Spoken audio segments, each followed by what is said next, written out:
इगतपुरी तालुक्यातील शिरसाटे येथे नमस्ते नाशिक फाउंडेशन तर्फे स्वेटर व शैक्षणिक साहित्य वाटप करत उपक्रम संपन्न झाला। आर्थिक परिस्थितीमुळे थंडीचा सामना करणाऱ्या ग्रामीण व आदिवासी विद्यार्थ्यांना ऊब आणि शिक्षणाची साथ देण्याचा हा उपक्रम होता।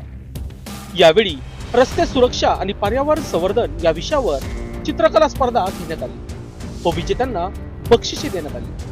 विद्यार्थ्यांनी सांस्कृतिक कार्यक्रम सादर करून तालुक्याचा कला वैभव उजागर केला। कार्यक्रमाचे अध्यक्ष गणेश रणदिवे, विभागीय वन अधिकारी यांनी पर्यावरण व वन्यजीवन संदर्भाबाबत विद्यार्थ्यांना मार्गदर्शन केले। प्रमुख पाहुणे सहाय्यक मोटर वाहन नियंत्रक प्रवीण सोनवणे यांनी वाहतुकीचे नियम आणि हेल्मेटचे महत्त्व पटवून दिले। माननीय सौ स्नेहल देव, अध्यक्ष नमस्ते नाशिक फाउंडेशन यांनी मूल्य शिक्षण, शिस्त आणि व्यक्तिमत्व विकासाबाबत विद्यार्थ्यांना प्रेरणा दिली। सार्जंट संपत पाटील आणि श्री शारदा सोनवणे यांनी भारतीय सेना, एअरफोर्स व देश सेवेची माहिती देत विद्यार्थ्यांना प्रोत्साहित केले। शाळा व्यवस्थापन समिती, ग्रामस्थ, शिक्षक व तरुण मंडळाच्या सहकार्यामुळे उपक्रम यशस्वी झाला। इकडे गावामध्ये गाडींना लॅम्प नसतो, टेल लॅम्प नसतो, दिसत नाही गाडी काही येते का नाही, तर थोडंसं सांभाळून चालत जा, ठीक आहे।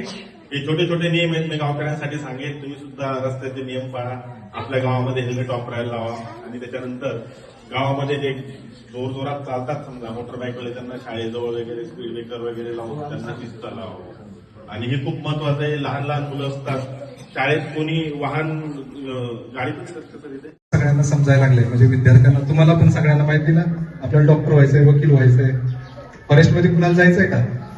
नाही। मग तुमच्याकडे बिबट्या येतो का? मग कोण पकडणार? तुम्ही जर नाही म्हणलं फॉरेस्ट मध्ये जायचं, हा, तुम्ही फॉरेस्ट पण म्हणलं पाहिजे, मला वन अधिकारी म्हणलं पाहिजे। असं मी फॉरेस्ट मध्ये यायच्या आधी जसं साहेबांनी सांगितलं की ते एअरफोर्स मध्ये होते, तसे मी पण वेगवेगळ्या नोकऱ्या केल्या। तसं सीआयडी नाव ऐकलं तुम्ही? व्हायचंय तुम्हाला? सीआयडी असं हे करून मी फॉरेस्ट मध्ये आलो। शेवटी आपली आवड ओळखायची, एखाद्याला ड्रॉइंगची आवड असेल तर ड्रॉइंग त्याच्यात प्रावीण्य करायचं, कशाची ज्याच्यात तुम्हाला आवड आहे त्यात तुम्ही पुढे जायचं। आणि सगळ्यात महत्वाचं जसं साहेबांनी सांगितलं ट्रॅफिक रूल्स, तसं आता आपल्याकडे काय नवीन यायला लागलाय, बिबट्या यायला लागलाय। गावागावात बिबट्यांचं तुम्हाला बातमी येत असेल की इथं बिबट्या आला, तिथे बिबट्या आला।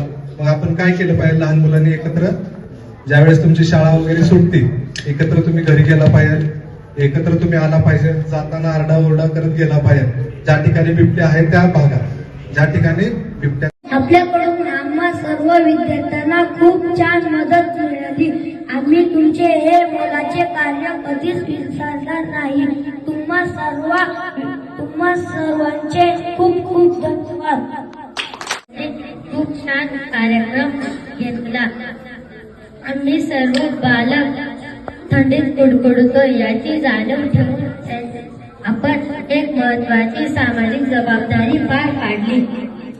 आपल्या सर्वांचे खूप खूप आभार मानते। मोठे झाल्यावर आम्हीही अशा सामाजिक कार्यात नक्कीच सहभागी होऊ असा आपणास विश्वास देते व थांबते। थँक्यू।